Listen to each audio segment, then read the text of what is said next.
Een duw in de Gentse visserijvaart werd hakim fataal. 2 Goesenaren hoorden vandaag welke straf er boven hun hoofd hangt. De rechtbank van Gent boog zich over de zaak en verslaggever Mercy Kamermans praat ons zo meteen bij. En verder in het Zeeuwse nieuws. Treinreizigers voorbereid op staking en krijgt Vosmeer weer een pontje.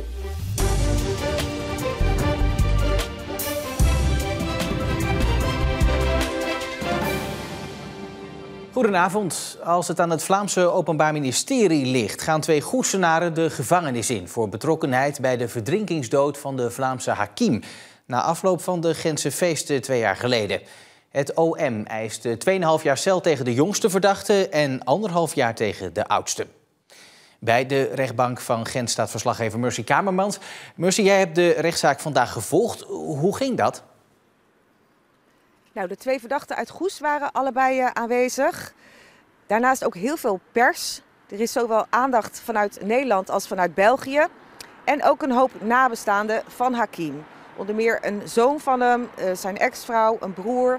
Zij maakte ook nog gebruik van het spreekrecht. En daardoor werd het best wel een beladen zitting. Want zij waren natuurlijk emotioneel en hebben nog steeds heel veel last van het verlies van hun hakim, zeg maar. En dat hebben ze ook wel laten blijken in de rechtbank. Laten we nog even kijken wat er nou precies gebeurde die nacht. In de vroege ochtend van zondag 17 juli 2022 wordt Hakim Mouchaba vanaf de Loesbergbrug in het water gegooid. Die brug is vlakbij het terrein waar de Gentse feesten op dat moment plaatsvinden. De 53-jarige Hakim kan niet zwemmen en verdrinkt. De 2 Goesenaren die betrokken zouden zijn bij zijn dood slaan op de vlucht, maar worden later in Nederland aangehouden. 1,5 jaar en 2,5 jaar cel is er geëist door het OM. Hoe zijn ze tot die strafeis gekomen? Nou, het begon allemaal een beetje met een dolletje, zo wordt gezegd. Hè? Eerst pakte hakim een van de verdachten vast om hem zogenaamd in het water te gooien. Toen gebeurde dat andersom en toen is dat dus ook echt gebeurd. Maar wat het OM de verdachte gewoon heel kwalijk neemt, is dat zij nadat ze hakim in het water hebben gegooid, ten eerste zijn weggelopen. Kort daarna toch weer terug zijn gegaan, over de reling hebben gekeken en moeten gezien hebben dat hij aan het spartelen was, dat hij in doodsnood was. Dat blijkt uit camerabeelden. En ze hebben gewoon niet ingegrepen.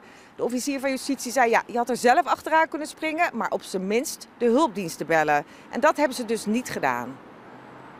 De 2 mannen waren aanwezig. Hoe reageerden zij op de strafeis? Nou, de advocaten van de nabestaanden, de slachtofferadvocaten, die verweten hun dat ze weinig berouw hebben getoond afgelopen 2 jaar. Maar vandaag in de rechtbank toonden ze toch allebei wel echt dat ze heel veel spijt hadden. Dat ze er ook nog steeds last van hebben. En de hoofdverdachte, tegen wie dus 2,5 jaar cel is geëist, die zei tegen de rechters: ik aanvaard elke straf waarvan jullie vinden dat ik hem verdien. Tot besluit dan, Mercy, hoe gaat dit nu verder? De rechtbank van Gent doet over 2 weken uitspraak en dan weten we dus of ze inderdaad de cel ingaan en voor hoe lang. Verslaggever Mercy Kamermans vanuit Gent, dankjewel.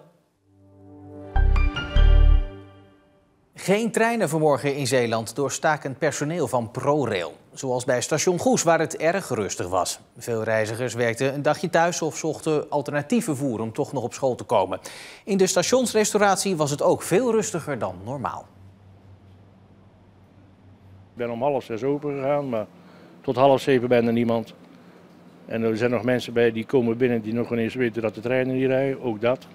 Maar voor de rest, het gaat nu wel aanlopen natuurlijk, want het wordt al tegen 8:30, 9 uur. Vanaf 9:30 reden er weer treinen vanaf station Goes. En na vanmorgen zijn die stakingen trouwens nog niet afgelopen. Woensdag opnieuw een staking in Zuid- en Oost-Nederland, vrijdag in het noorden. Die stakingen kunnen ook voor hier gevolgen hebben. De vermiste 75-jarige vrouw uit Zouterlande is gevonden. Nadat ze gisteren vermist raakte, is uitgebreid naar haar gezocht. De politie heeft laten weten dat haar lichaam is gevonden. Verder worden er geen mededelingen over gedaan. Zo is niet duidelijk waar de vrouw gevonden is en door wie. En ook de doodsoorzaak wordt nog onderzocht. Het is vermoedelijk het stukje grasland dat de meeste ministers en staatssecretarissen voorbij heeft zien komen. De plek waar het nieuwe justitieel complex Vlissingen moet komen. In de volksmond de EBI. En er kan weer een nieuwe naam aan dat lijstje worden toegevoegd. Die van PVV-staatssecretaris van Justitie en Veiligheid Ingrid Conradi. Ongeveer net zo vaak als er ministerieel bezoek kwam, is ook de datum bijgesteld waarop de bouw zou beginnen. Eerst was het 2026, dat werd bijgesteld naar 2028 en inmiddels staat de opleverdatum in het jaar 2030. Staatssecretaris Conradi zag de plek vandaag voor het eerst. In 2030 staan we hier niet meer naar een leeg weiland te kijken, maar is het groot gedeelte wat nu achter mij is dus nu wordt een hele mooie plek waar we ontzettend veel gedetineerden in kunnen huisvesten. Dus ja, ik ben een hele blije staatssecretaris op dit moment. U geeft een harde klap op 2030. Het is natuurlijk al eens uitgesteld en daardoor ook wat onzekerheid bij de Zeeuwen. Kunt u die onzekerheid wegnemen? Nou, zoals ik het nu allemaal beluister, staat alles in de startblokken en staat ook niets in de weg. Ik complimenteerde net ook de wethouder. Ik ben zelf een Rotterdammer. Echt die doenersmentaliteit, die spreekt me aan, maar dat zie ik dus wel hier echt terug. Dus ik heb daar wel vertrouwen in. De regenboogbankjes bij het stadskantoor in Middelburg zijn opnieuw vernield tot verdriet van COC Zeeland. De organisatie heeft haar ongenoegen gedeeld met de burgemeester. Het bankje zal opnieuw hersteld worden, want het COC laat weten het niet erbij te laten zitten. 2 honden en 3 begeleiders van reddingshondenteam Zeeland zijn afgelopen weekend alsnog op het vliegtuig naar Spanje gestapt. Nog altijd zijn daar tientallen mensen vermist na de verwoestende overstromingen. De kans op levend wordt steeds kleiner.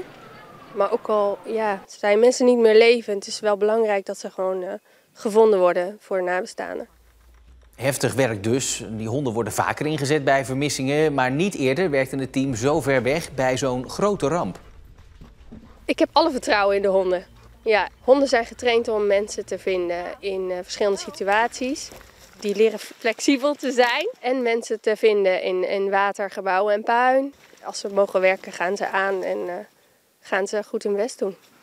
Ook met de mentale belasting voor de begeleiders wordt rekening gehouden. Evalueren na een tijd zoeken. Hoe staan jullie ervoor? Hoe zitten de honden erbij? Kunnen ze nog werken? Ja, daar moeten we kort op zitten. En ik denk dat dat helemaal goed gaat komen. Hopelijk kunnen we ook veel betekenen. De Zeeuwen maken onderdeel uit van een veel grotere groep Nederlanders die daar samen met hun hond zoekt naar slachtoffers van de overstromingen. Dan naar de Vosmeerse brug tussen Tholen en Brabant. Die ligt er dit jaar precies 50 jaar. En daarmee is het ook 50 jaar geleden dat het veerpontje tussen Oud-Vosmeer en Nieuw-Vosmeer verdween. Laat dat pontje nou nog steeds gemist worden door dorpelingen aan beide kanten van het water. Marietje Quist uit Oud-Vosmeer is 90 jaar en herinnert zich de oude veerverbinding op deze plek nog goed. Dit was de haven. Ik zie daar dat straatje en daar gingen we dan overvaren met de pont of met de roeiboot. Ik was altijd blij dat ik met de pont kon, want dat roeibootje, daar gingen ook je fietsen nog op. Dat is een beetje bang. Wat vindt u ervan dat dat is verdwenen? Nou ja, het moet natuurlijk. Het kon niet zo blijven. Dat ging niet. Maar ja, eigenlijk is het wel jammer, hè. Ja. En het hele dorp vindt het nog steeds jammer. Ja, het is gewoon een soort navelstreng die doorgeknipt is. En dat is allemaal ontstaan door die brug aan de andere kant. De hele samenhang was in één keer verdwenen. Dus dat is niet alleen maar economisch, maar het was ook gewoon sociaal. Was die samenhang weg. Daar was dus een dameskapper en bij ons was dat niet. Dus dan gingen veel dames naar de overkant met de pont, naar de kapper. Ja. En ook de namen, dus de Veerstraat, wat vroeger hier de Veerweg heette. En aan de overkant is het ook de Veerweg. Dat was zo één verbinding was dat. Ja, 3 gezinnen, we hadden 3 dochters, die worden aan de overkant, nog maar net aan de overkant. En die zijn met 3 mannen uit Vosmeer getrouwd. Er leeft er nog eentje van, ja. Ja. Ook aan de overkant in Nieuw-Vosmeer ligt de oude veerhaven er verkommerd bij. Oud en nieuw zijn 2 gescheiden werelden. Als ik nu kijk naar onze kern hebben we ook gewoon, denk ik dat het sterker zou zijn als de verbinding weer wat tot bloei werd gebracht. Een nieuwe veerpont, dat gaat niet. De vaarroute is te druk en te gevaarlijk. Maar er zijn andere plannen om de verbinding nieuw leven in te blazen. Hier is het een kaalslag, maar aan de overkant is het natuurlijk ook een kaalslag. En daar moet je wat mee. En ergens is het wel heel jammer dat we deze mooie plek gewoon niet onder de aandacht brengen. De beide dorpen willen de oude kades reconstrueren en hebben nog meer plannen. Met weinig wind kun je hier gewoon praten met elkaar. Zo dicht bij elkaar is het. Dus dat zou je nog kunnen accentueren met 2 geluidsschelpen. Daarnaast zou je bijvoorbeeld een kijker kunnen zetten aan weerszijden. En dat je dus met die kijker op borden kunt projecteren hoe het vroeger eruit zag. De politiek in de tegenoverliggende gemeentes blijkt enthousiast over de plannen. Het is ook een heel mooi idee natuurlijk, omdat je historisch natuurlijk heel veel met elkaar van doen hebt. Ja, ik vind dat wel een hele lieve gedachte, een hele mooie gedachte. Een prachtige gedachte dat je op een gegeven moment, niet alleen vroeger ging dat ook natuurlijk zo met de pont. En dan was er fysiek op die manier contact. En nou met geluid proberen dat weer tot stand te brengen. Dat je dus gewoon kan praten met elkaar, dat is een permanente verbinding. Een permanente verbinding. Als de politiek er geld voor vindt, dan komt die er weer.